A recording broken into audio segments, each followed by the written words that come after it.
mag-jogging. Labas ang pawis mga kailig.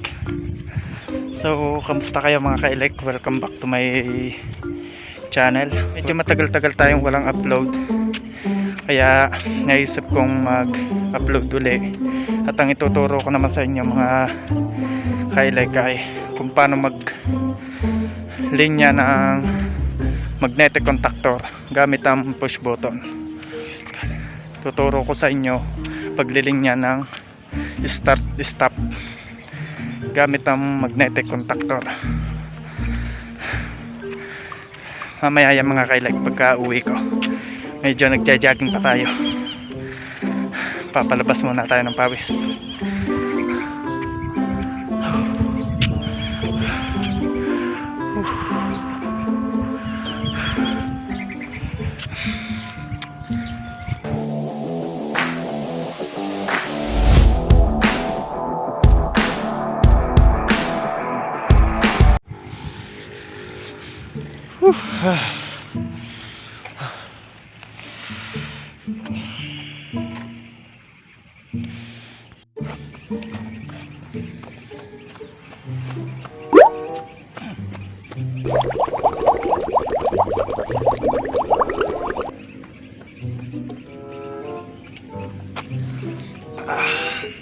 So yun guys, pauwi na tayo.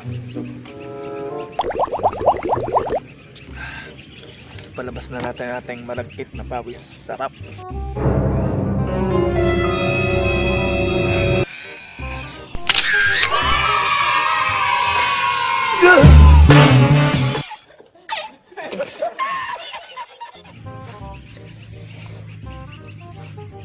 Mamaya pag uwi ko, gagawin na natin yung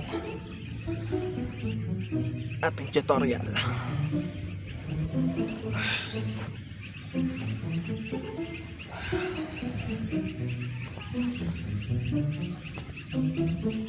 Bago ang lahat mga kailik, huwag nyo sanang kalimutan mag-subscribe dito sa aking channel at mag-like and share na din.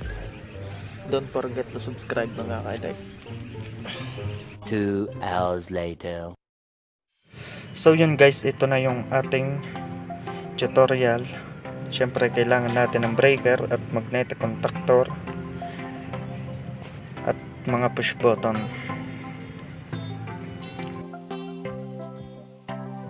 Una natin gagawin guys, kukuha tayo dito sa breaker ng line 1. Kuha lang natin dito.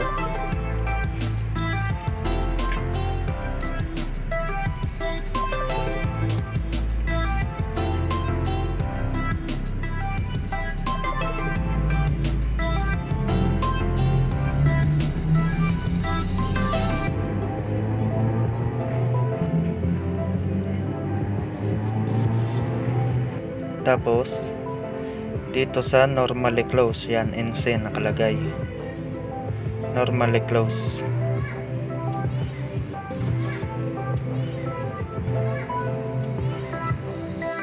Ito yung push button natin para sa stop. Okay, tornilyo lang natin.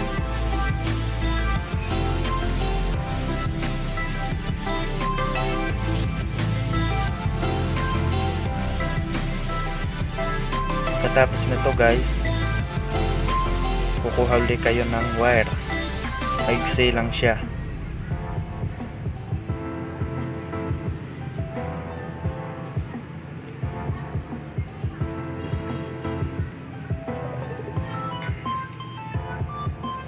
Buhat dito sa normally close. Dito naman sa kabilang tornilyuhan niya.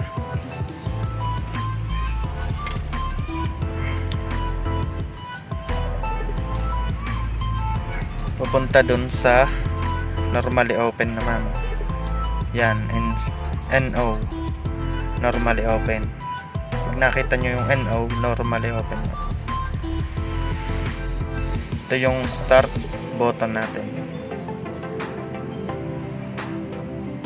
Dudugsong-laan natin siya papunta dito.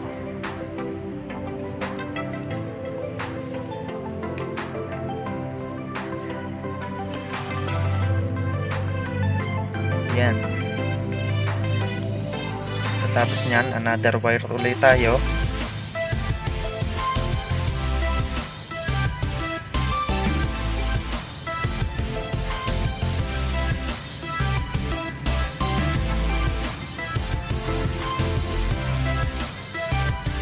Dito naman sa kabilang dulo.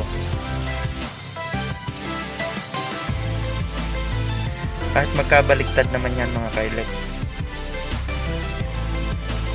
Ito yung ating normally open papunta sa ating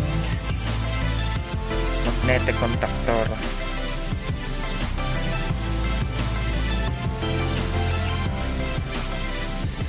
Kailangan uli natin ng wire na maigsi lang papunta dito sa A2. Yan, yun yung A2. Ayun yung coil ng ating magnetic contactor. Dadaan siya dito sa normally open papunta sa A2. Tapos isasama na natin tong wire galing push button sa galing normally open. Kaya magkasama siya dyan guys.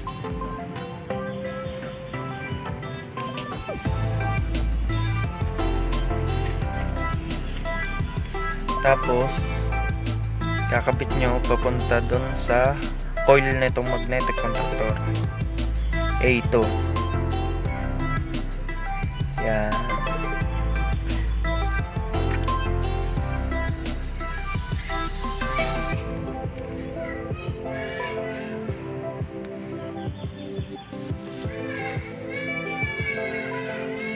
Pagkatapos nyan, kailangan uli natin ng wire.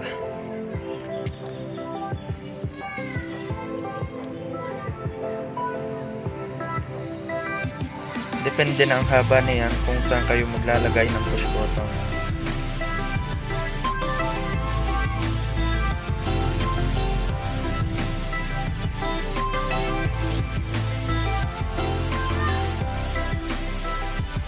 Dito natin yan ikakabit sa pinag-jumperan natin ito. Maski sans dito sa dalawang to, pwede nyo ikabit. Basta dito sa pagitan ng normally open at normally close, dito nyo siya ikakabit. Ito kasi yung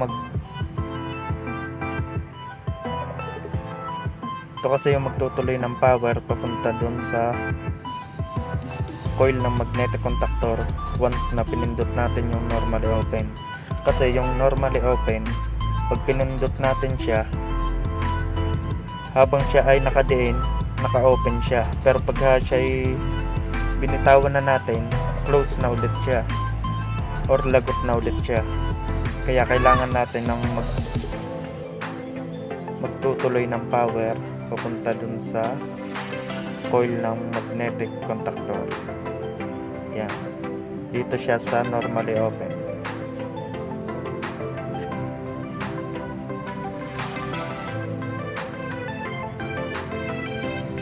Normally open ng magnetic contactor.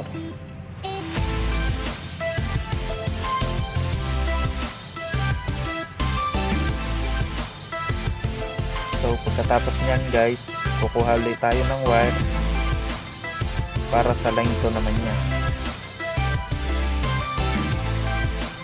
Kung sa ilaw, kung kayo naglilinya ng mga ilaw sa bahay, may tinatawag tayong common wire. Ayun yung rekta na sa mga ilaw natin. So dito sa magnetic contactor, parang ganun din. Kukuha tayo dito sa line 2, papunta dito sa overload relay.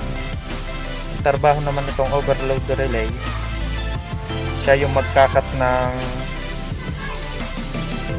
magkakat siya ng power. Ikakat niya tong line 2 once na overload na yung ating motor para hindi masunog yung ating motor. Kaya siya tinawag na overload relay. Napakahalagang gagamit kayo nito kasi mapoprotektahan nito ang ating mga motor.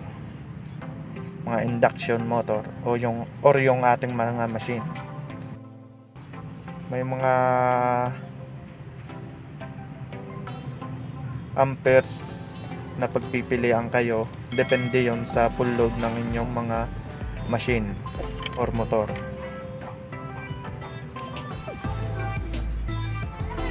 Pamuhat dito sa overload relay.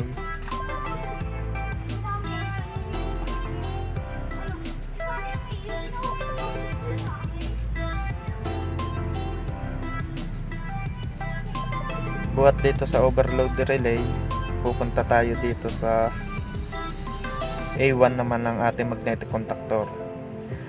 Nasa sa inyo na yan guys kung alin ang gusto nyong gamitin. Pwede yung galing sa push button ay pumunta dun sa A1, at yung galing sa overload relay pwede din naman sa A2. Pwede yan magkabaliktad, depende na yon sa paglilinya nyo.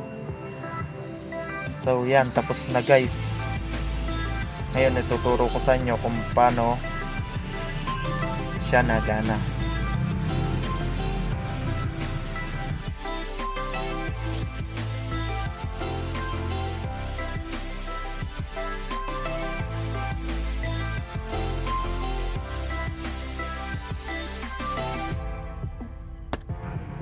Tinaas natin, pindutin natin, yun, lumubog na siya.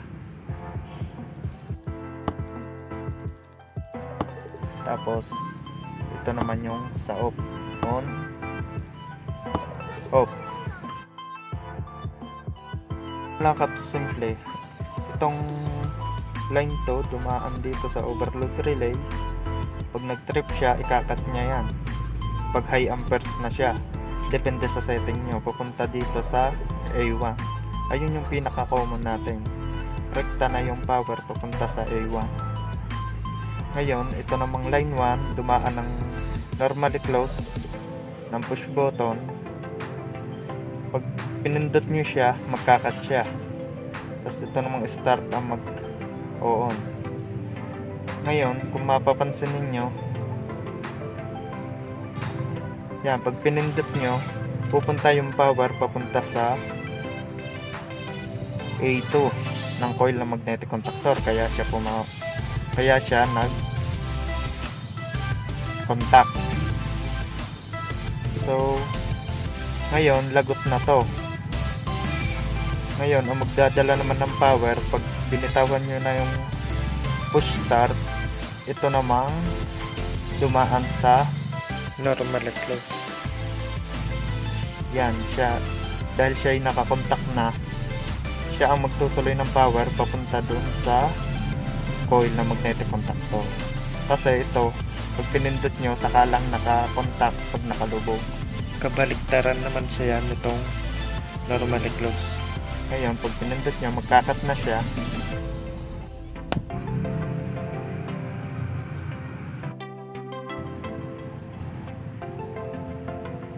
Lagot na siya dito sa magnetic contactor yan. Lagot na siya dyan. Ngayon, kailangan ulit natin pindutin tong push start para magka-power yung coil natin.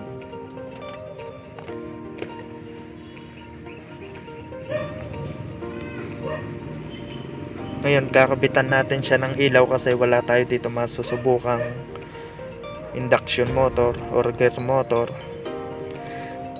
Kaya ilaw ang ating ikakabit.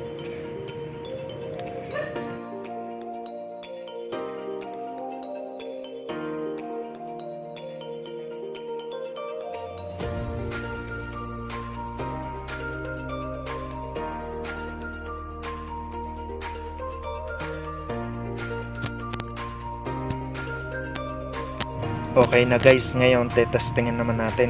Taas natin tong breaker, then push start. Okay na siya.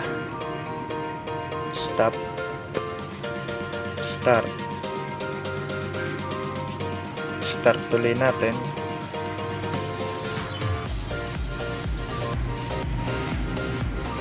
Stop. Sample lang to guys, pero sa motor natin to ginagamit sa mga machine.